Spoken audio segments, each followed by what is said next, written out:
Hello दोस्तों, मैं धीर आपका स्वागत करता हूं आपके अपने चैनल इट्स न्यू ऑफिशियल में। दोस्तों आज मैं जिस टॉपिक पर बात करने वाला हूं दोस्तों, ये एक जनरल अवेयरनेस का मुद्दा है और जो आजकल बहुत ज़्यादा सुर्खियों में रहता है कि आपके साथ में जो है ओटीपी के माध्यम से या किसी भी माध्यम से आपके साथ में जो फ्रॉड होता है या किसी अन्य जो फ़ोन कॉल के द्वारा आपके साथ जो फ्रॉड होता है उस सब के बारे में इसमें जानकारी देने वाला हूं।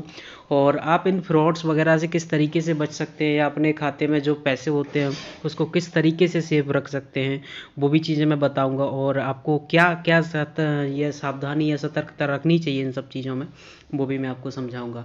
और दोस्तों आजकल ये जो टॉपिक है ये बहुत ज़्यादा सुर्खियां पकड़ इसीलिए रहा है क्योंकि आजकल हम जो है अपने ट्रांजैक्शंस वगैरह जो होते हैं मोबाइल या किसी भी माध्यम से मतलब ऑनलाइन ही करना पसंद करते हैं। पहले जो होता था इतना नहीं होता था क्योंकि हम पैसे वगैरह का यूज़ ज़्यादा करते थे, जो होती है फिज़िकल मनी का ज़्यादा यूज़ करते थे। लेकिन अब जो है रीज़न यही है कि अब हम इतना ज़्यादा फिज़िकल मनी पर डिपेंड नहीं है। एक छोटा सा पेमेंट करने के लिए भी 10 रुपये तक का पेमेंट करने के लिए भी मोबाइल का यूज़ करते हैं।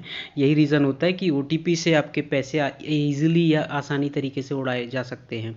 तो चलिए स्टार्ट करते हैं। आज का हमारा बेहतरीन टॉपिक है जिसमें हम बात करेंगे कि आपके ओटीपी से किस तरीके से आप पैसों को बचा सकते हैं, किसी भी तरीके से या किसी भी माध्यम से आपके पैसे किस तरीके से सेफ रखे जा सकते हैं। तो सबसे पहले हम जानने की कोशिश करेंगे कि फ्रॉड किस तरीके से होते हैं। तो यहाँ पर साइबर फ्रॉड से जुड़ी मामलों के बारे में हम रोज़ सुनते हैं और जहाँ पर जो साइबर ठग होते हैं अपने तरीके अपनाकर लोगों के अकाउंट से रुपए निकाल लेते हैं। मौजूदा दौर के साइबर ठग के जो है बहुत ज़्यादा शातिर होते चले जा रहे हैं और बिना ओटीपी ही आपके बैंक खाते से रकम निकाल लिए जाते हैं। लेकिन कैसे और ये आखिर पॉसिबल किस तरीके से। और सबसे पहले दोस्तों मैं अगर आपको बता दूं, ये मेनली जो भारत में जो साइबर हब है, जो क्राइम के लिए साइबर हब है वो है जमतारा। जो है उत्तराखंड का, जी हाँ उत्तराखंड का एक एरिया है, जंगली एरिया है। अब जमतारा नाम से एक गांव फेमस है, बहुत ज़्यादा साइबर फ्रॉड वहीं से होते हैं। और इसके ऊपर आपने एक मूवी सीरीज भी बन चुकी है। जी हाँ, उस पर जमतारा के नाम से एक सीरीज है, बहुत ज़्यादा फेमस हुई थी वो। और वो सारी सीरीज जो है जमतारा साइबर फ्रॉड से रिलेटेड ही है कि किस तरीके से वो अपने साइबर फ्रॉड को अंजाम देते हैं और यदि उन्हें पुलिस पकड़ने की भी कोशिश करती है तो वो किस तरीके से पुलिस को भी चकमा दे देते हैं। जी हाँ, यकीन मानिए दोस्तों ये बहुत ज़्यादा रेयर टॉपिक नहीं है, अब हर कोई इसके बारे में जानता है। लेकिन कुछ लोग जो होते हैं ग्रामीण इलाकों से, उन्हें इतनी ज़्यादा अवेयरनेस नहीं होती है, इसीलिए मैं ये ऐसे टॉपिक्स को लाता रहता हूँ। तो चलिए स्टार्ट करते हैं कि इस फ्रॉड आखिरकार किस तरीके से होते हैं। तो मैं सबसे पहले केस की बात करूँगा कि पहला जो केस होता है इसमें कि किस तरीके से जो है मतलब फ्रॉड होते हैं। तो यहाँ पर साइबर ठग आपके फ़ोन जी हाँ, सबसे पहले आपके ये मैटर इस तरीके से होता है कि आपको सबसे पहले एक कॉल आएगा साइबर फ्रॉड की तरफ। जो साइबर जो फ्रॉड होता है उसकी तरफ से आपको एक कॉल आएगा, उसमें आपसे बोल दिया जाएगा कि आपके जो पैसे हैं वो है बैलेंस आपका शून्य कर दिया गया है आपके अकाउंट में। और आप ऑब्वियस सी बात है कि आजकल बहुत ज़्यादा अवेयरनेस हो गई है, तो आप एक बार को अपने बैंक अकाउंट में पैसे ज़रूर जो है आप चेक करोगे कि पैसे जीरो हुए हैं या नहीं हुए। लेकिन दोस्तों वास्तव में आपके अकाउंट से जो है इस सिचुएशन में आपके अकाउंट से पैसे जो हैं शून्य हो जाते हैं और आप एकदम इस तरीके से डर जाते हो कि यार मेरे पैसे चले गए हैं। तो अब अगर इस बंदे का फ़ोन आया तो कहीं ना कहीं इसका भी कुछ ना कुछ योगदान है, या वो बैंक का कर्मचारी बन के या किसी और तरीके से आपको बहलाने या फुसलाने की कोशिश करता है कि आप टेंशन ना लीजिए आपके पैसे आ जाएंगे।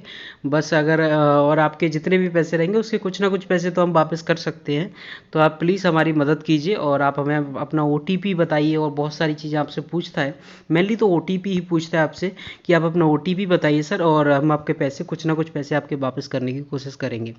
और ये सबसे अजीब बात ये होती है कि इस केस में आपके अकाउंट में बैलेंस वास्तव में जीरो हो जाता है, आपका जीरो ही बैलेंस दिखाएगा कि वास्तव में आपके पैसे चले गए, लेकिन रियलिटी उसके पीछे कुछ और होती है। और आपको फ़ोन करके ये बताया जाता है और आप जैसे ही उसको ओटीपी दे देते हैं तो वो बंदा आपके जो अकाउंट से जो है अभी तक जो पैसे नहीं गए थे वो पैसे चले जाते हैं। अब आप कहोगे कि अभी तक पैसे नहीं गए थे मतलब क्या है उसका, तो मतलब ये है दोस्तों, वो जीरो अकाउंट सिर्फ उस टाइम तक दिख रहा है, 24 घंटे तक या 12 घंटे तक वो अकाउंट सिर्फ जीरो दिख सकता है। और उसके बाद ऑटोमेटिक आपके अकाउंट में जो है बैंक की प्रोसेस के अनुसार आपके अकाउंट में पैसे डाल दिए जाएंगे।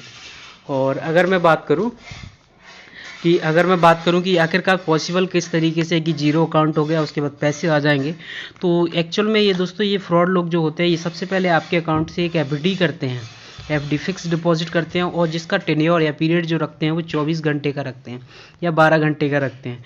तो यही 24 घंटे और यही 12 घंटे इनके पास होते हैं आपके अकाउंट से पैसे निकालने के लिए। और इसी 12 घंटे या 24 घंटे में अगर इन्हें आपके अकाउंट से जो है ओटीपी मिल जाता है, ओटीपी मिल जाता है, तो ये इसी दौरान में वो उस एफडी को तोड़कर आपके अकाउंट में पैसा डालते हैं, और उस एफडी के माध्यम से उस ओटीपी के माध्यम से आपके अकाउंट से वो पैसे गायब कर लिए जाते हैं। और जो अभी तक आपके अकाउंट में थे लेकिन अब ओटीपी के माध्यम से वो आपके अकाउंट से चले जा निकल गए हैं। और अब मैं बात करूं कि अगर अगर आप उस चीज़ को ओटीपी ना दो तो फिर आपके पैसे किस तरीके से वापस आएंगे। तो ये बैंक का रेगुलेशन है कि अगर वो 12 या 24 घंटे की एफडी है तो वो ऑटोमेटिक वहाँ पर जो है विड्रॉ हो जाएगी, और आपको वापस आपके अकाउंट में जो है पैसे ऑटोमेटिक आ जाएंगे, आपको ज़रूरत नहीं है कुछ भी करने की। तो आपको ओटीपी या किसी भी तरीके से कुछ भी बताने की ज़रूरत नहीं। और ये ठगों का जो होता है नया तरीका है, जिससे वो जो है ओटीपी के माध्यम से सिर्फ आपके पैसे गायब कर लेते हैं। और अगर मैं बात करूं कि जी हाँ, ये देखिए आप और 12 घंटे के अंदर आपके जो पैसे होते हैं वो खाते में वापस आ जाएंगे, और आप बिना डरे इस चीज़ को जो है एक्सेप्ट कर सकते हैं। नेक्स्ट हमारा केस रहेगा कि अगर आपको दोस्तों सबसे पहले आपको जो होते हैं साइबर फ्रॉड लोग फिर से आपको एक कॉल करते हैं, और इसमें बताते हैं आपका कि फ़ोन पे या कोई पेटीएम या गूगल पे का आपका जो है वेरिफिकेशन नहीं हुआ है, केवाईसी वेरिफिकेशन नहीं हुआ है।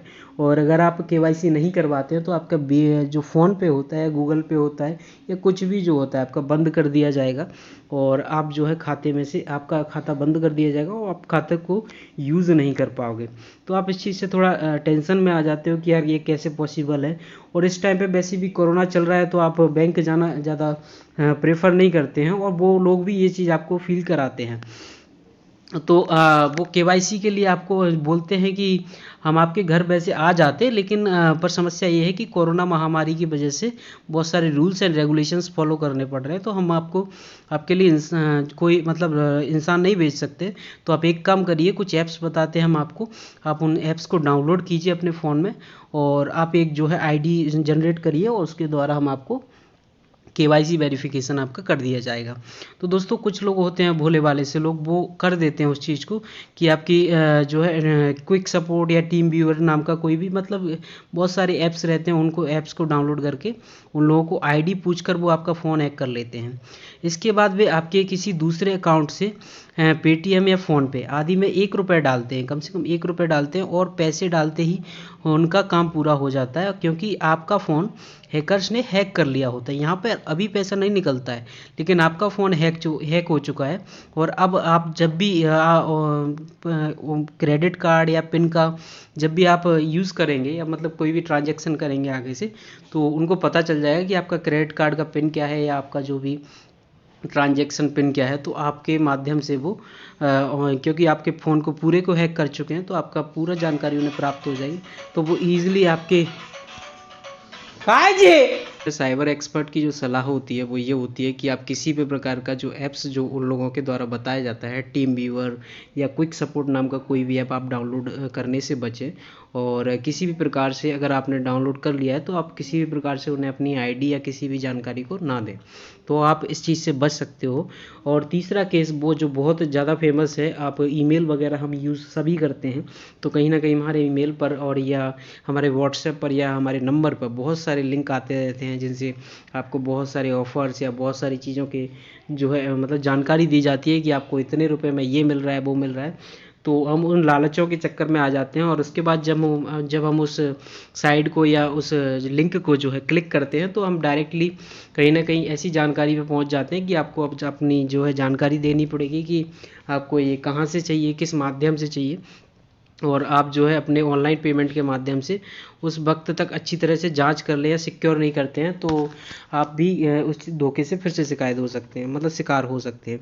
और ये दोस्तों एक जो ईमेल के माध्यम से जो इस तरीके के फ्रॉड होते हैं उनको हैकर्स फिशिंग के नाम से जानते हैं। जी हाँ, फिशिंग बोला जाता है, जो है आपको फंसाया जाता है, मतलब कोई अच्छा सा प्रलोभन देकर कि आपको इस तरीके से कोई ऑफ़र मिल रहा है और आप अगर ऐसा करेंगे तो आपको जो है इतना ऑफ़र मिलेगा या इतने पैसे मिलेंगे, आपकी ये लॉटरी लग गई, वो लॉटरी लग गई, तमाम तरीके के जो होते हैं हमें मतलब प्रलोभन दिए जाते हैं। और अगर मैं बात करूं कि आप दोस्तों आप बहुत सारे ऐप्स देखते होंगे कि आपका ऑक्सीजन लेवल बताते हैं आपके हाथ के द्वारा, आपकी नसों के द्वारा। और दूसरी चीज़ आपके एक सेकंड, दूसरी चीज़ आपके ब्लड प्रेशर वगैरह जांचने के लिए बहुत सारे ऐप्स जो हैं गूगल प्ले स्टोर पर डले रहते हैं और जिनको हम नॉर्मली डाउनलोड कर लेते हैं। और वो आपको ऐप जो है डाउनलोड नहीं करने चाहिए। और इस ऐप के ज़रिए आपको आपसे आपका जो है अंगूठा या उंगलियों का जो होता है कॉपी मार लिया जाता है। जो स्कैनर होता है, स्कैनर के द्वारा अंगूठे या उंगली का जो है स्कैनर कर लिया जाता है और आपके जो खाते की जियोग्राफिक जानकारी होती है वो उनके पास पहुंच जाती है। और अगर मैं बात करूं कि ये 3 तरीके के जो फ्रॉड होते हैं, और एक तो तरीके के फ्रॉड दोस्तों मैं आपको और भी बता देता हूं कि आप जैसे कहीं शॉपिंग करने जाते हैं तो प्लीज़ आप उस जगह जब आप ऑनलाइन मशीन से पेमेंट करते हैं तो आप वहाँ पर थोड़ा केयरफुली अपना पेमेंट करें और अपना जो पासवर्ड है उसको थोड़ा केयरफुली डालें, क्योंकि उन लोगों को मालूम रहता है कि आप किस तरीके से जो है उनका पासवर्ड, क्योंकि बहुत से लोग होते हैं जो सामने मतलब मशीन रहती है उनके सामने ही उनका पेमेंट करना स्टार्ट कर देते हैं, पर ऐसा कभी नहीं करना चाहिए। और दूसरी चीज़, आप कहीं भी किसी भी एटीएम पर जाओ तो आपको एटीएम को सबसे पहले थोड़ा ढंग से उसके जो कीवर्ड्स वगैरह होते हैं उनको थोड़ा ढंग से चेक कर लीजिएगा, क्योंकि उस पर कभी कभी क्या रहता है आपके प्रिंट लेने के लिए वहाँ पर टैब वगैरह का यूज़ किया जाता है और जहाँ पर आप एटीएम कार्ड डालते हैं वहाँ पर एक डुप्लीकेट कार्ड मशीन डालते हैं रख दी जाती है, जिससे आपका एटीएम ट्रैक कर लिया जाता है कि इनके एटीएम की जानकारी क्या है। और आपका नंबर ट्रैक करने के लिए आप वो वहाँ पर जो है एक प्रकार से मतलब टैप टाइप का जो पर आपको दिखेगा नहीं, इनविजिबल टैप होता है, उस टाइप से रख देते हैं, जिससे आपका पासवर्ड और आपका एटीएम दोनों एक डुप्लीकेट एटीएम के द्वारा वो आपका पैसा निकाल लिया जाता है। तो बहुत सारे फ्रॉड होते हैं, लेकिन मेनली जो आजकल ये जमतारा या कहीं के भी स्थान वाले जो मेनली फ्रॉड करते हैं वो यही करते हैं कि आपको कहीं ना कहीं से मतलब फ़ोन से परेशान करेंगे कि आपका ये हो गया वो। दोस्तों सबसे बड़ी बात, आरबीआई की सबसे बड़ी गाइडलाइंस ये है कि कोई भी कंपनी हो, कोई भी बैंक हो, कोई भी कुछ भी हो, आपको फ़ोन करके कभी भी केवाईसी, कभी भी आपके बैंक के बैलेंस के बारे में, कभी भी किसी भी चीज़ के बारे में कोई भी जानकारी खुद नहीं पूछती है।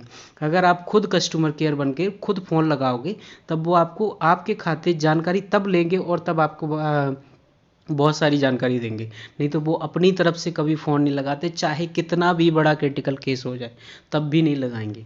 जी हाँ, और खाते से संबंधित कोई भी जानकारी कभी नहीं पूछते, आरबीआई खुद बोलता है, उसकी गाइडलाइंस में है। और अगर मैं बात करूं कि इन सब चीज़ों से बचा किस तरीके से जा सकता है, तो दोस्तों बहुत सारे तरीके हैं बचने के। कि अगर जो आपका आधार और बैंक अकाउंट से जो लिंक नंबर होता है उसको किसी के साथ कभी भी साझा ना करें, और किसी भी शख्स को ओटीपी या पासवर्ड या कस्टमर आईडी जैसी कोई भी डिटेल कभी नहीं बताएं, चाहे कितना भी इंपॉर्टेंट फ़ोन हो, चाहे कुछ भी बोल रहा हो वो सामने वाला बंदा, आपको कभी भी अपनी जो है ये जानकारी कभी नहीं देनी है। तो और दूसरी चीज़, किसी को भी डेबिट कार्ड या क्रेडिट कार्ड नंबर या सीवीवी नंबर, सबसे इम्पोर्टेंट चीज़ ये होती है कि डेबिट कार्ड या क्रेडिट कार्ड में सबसे इम्पोर्टेंट चीज़ ये होती है सीवीवी नंबर। अगर ये मिल गया तो आपके ना ओटीपी की ज़रूरत है ना किसी चीज़ की ज़रूरत है, वो बंदा यहीं से निकाल लेगा आपकी। तो इसीलिए सीवीवी नंबर बहुत ज़्यादा इंपॉर्टेंट रहता है। और आजकल जो है हम अमेजोन, फ्लिपकार्ट वगैरह से जो शॉपिंग करते हैं वहाँ पर कभी भी अपना डेबिट कार्ड या क्रेडिट कार्ड को कभी भी सेव ना कीजिए। आप मेनली कोशिश ये करिए कि आप मैनुअली उस चीज़ को डालें, हर बार डालें, जितनी बार भी पेमेंट कर रहे हैं उतनी बार डालें, पर सेव कभी भी कोई भी जानकारी नहीं करिए, क्योंकि सेव जानकारी चाहे वो कितनी भी बड़ी साइट हो, वो वहाँ पर फ्रॉड होने का खतरा उतना ही ज़्यादा होता है। और नेक्स्ट हम बात करते हैं कि ई कॉमर्स वेबसाइट को सावधानी से यूज़ करें, और क्योंकि यहाँ से ठग आपकी क्रेडिट या डेबिट कार्ड की डिटेल कॉपी कर सकता है। यही चीज़ मैं आपको ऊपर बता रहा था कि आप कहीं भी किसी भी तरीके से कोई भी जगह अपनी जानकारी सेव नहीं करें, और उस जगह आपको हमेशा मैनुअली डाल के उस चीज़ को कंटिन्यू करें, तो आप हमेशा सुरक्षित रहोगे। यही छोटी छोटी जानकारियाँ होती हैं। और एसएमएस या मेल के जरिए कोई भी लिंक या ऑफर्स को संबंधित कभी भी कोई भी कुछ ना खोलें, और आप हमेशा क्या बोलते हैं खुद से जो शॉपिंग करने, क्योंकि दोस्तों इस दुनिया में है ना, सबसे बड़ी बात यह है कि इस दुनिया में कुछ भी फ्री नहीं है। अगर कुछ भी फ्री नहीं है, क्योंकि अगर आपसे कोई इतना बोल रहा है तो हर चीज़ के पीछे कुछ ना कुछ जो है उसका रीज़न है। और क्योंकि कभी भी आपको कोई भी कुछ फ्री नहीं दे सकता, आपको सामने वाले को भी कुछ ना कुछ प्रॉफिट रहा होगा, इसलिए वो आपको ये सब चीज़ें बता रहा है। तो प्लीज़ मत करिए। और दूसरी चीज़, किसी भी अनजान व्यक्ति के अकाउंट में अपन ट्रांसफ़र कर देते हैं, कि रास्ते में कोई भी इंसान मिल जाता है अपन को कि मेरे अकाउंट में यार भाई मेरे पास पैसे नहीं हैं, तो आप प्लीज़ मेरे से नकद पैसे ले लीजिए, आप मेरे अकाउंट में पैसे ट्रांसफ़र कर दीजिए। ये काम कभी मत कीजिएगा, क्योंकि ये भी एक तरीका होने लगा है जहाँ पर आपके खाते की जानकारी उनके पास चली जाती है। क्योंकि दोस्तों अगर हैकर है तो हैकर तो उस तरीके का हैकर होता है कि आपको पता भी नहीं चलेगा आपके पैसे कहाँ चले जाएंगे। तो इसलिए आप कभी भी किसी अनजान व्यक्ति के साथ में ये ट्रांजैक्शन से संबंधित काम तो कभी मत कीजिएगा। और दूसरी चीज़, इस टाइप के कोई अटपटे ऐप्स किसी भी प्ले स्टोर या नॉर्मली जो है गूगल क्रोम या किसी गूगल से डाउनलोड ना कीजिए। ये हमेशा ख़तरनाक होते हैं, ये आपकी जानकारी को लीक करते हैं। तो प्लीज़ अवेयर रहिए इन सब चीज़ों से। और आपका मेहनत का पैसा है, और आपका बहुत ज़्यादा इम्पोर्टेंट पैसा है, तो इसको इस तरीके से किसी को ज़ाया ना होने दीजिए। दोस्तों आप उस मूवी को या उस सीरीज़ को देखिएगा, उस सीरीज़ में बहुत ज़्यादा डीपली बताया गया है कि साइबर क्राइम होता क्या है और किस तरीके से किया जाता है। और ये साइबर क्राइम के जो लोग होते हैं वो आपके पैसे का किस तरीके से दुरुपयोग करते हैं, और अपने जीवन की अय्याशी करने में वो पैसा निकाल देते हैं। तो आपकी मेहनत का पैसा है, तो इसको इस तरीके से किसी के हाथ में मत जाने दीजिए। सेफ़ रहिए, और सेफ़ आप जो है मोबाइल का यूज़ करिए। और थैंक यू दोस्तों, और कोरोना फ्री रहिए, और हाथ वगैरह अपना धोते रहिए। थैंक यू सो मच दोस्तों, थैंक यू सो मच।